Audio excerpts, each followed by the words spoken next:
We're here in Kibbutz Saad. You just heard an artillery shell fired by the Israeli army trying to defend this area, this southern area of the state of Israel, from the mortar and missile fire that it's been enduring for the last 8 years. And I'm here with Lieutenant Colonel Nir Nitzan, a lieutenant colonel in the reserves in the Israel Defense Forces.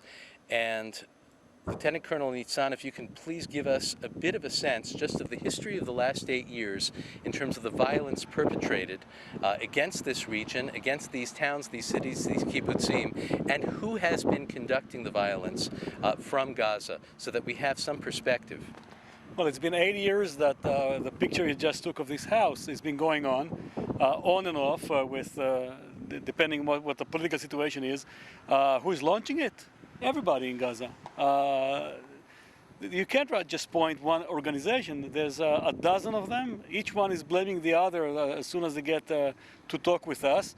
It started with Fatah, and now it's Hamas, but it's Islamic Jihad, and it's every different Palestinian organization that can get a hold on an irrigation pipe and weld it together to make a Qassam rocket is shooting one. So just so that we understand, we're told, and this is the way the entire media is portraying this, and everybody's speaking about it, as a war between Israel and Hamas. Are you suggesting that we're misunderstanding this, or are we understanding it correctly? I'm not quite sure.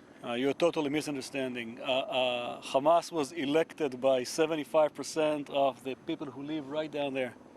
3 years ago, they took the power forcefully. They killed Fatah that was in charge.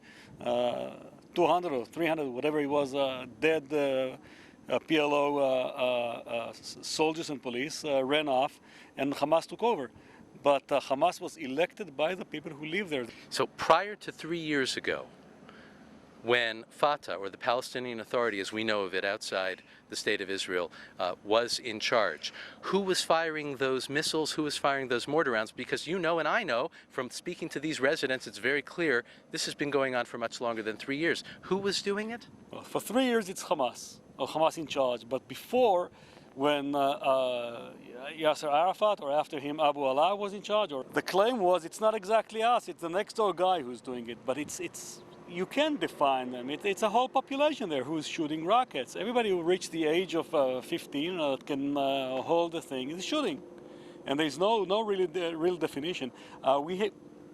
For too long time, we sat by here and we said the price that people like the people who live in this house are paying is price we can afford. And unfortunately, we said it for way too long because right now my son is fighting in there. I know that your son is fighting in Gaza, and I know that there's the possibility that you will go in as well. And just to be very, very clear, many people in Israel are hoping that the outcome of this incursion is that the Palestinian Authority will regain control of Gaza, and that Israel will have a legitimate partner for the pursuit of some sort of peace agreement.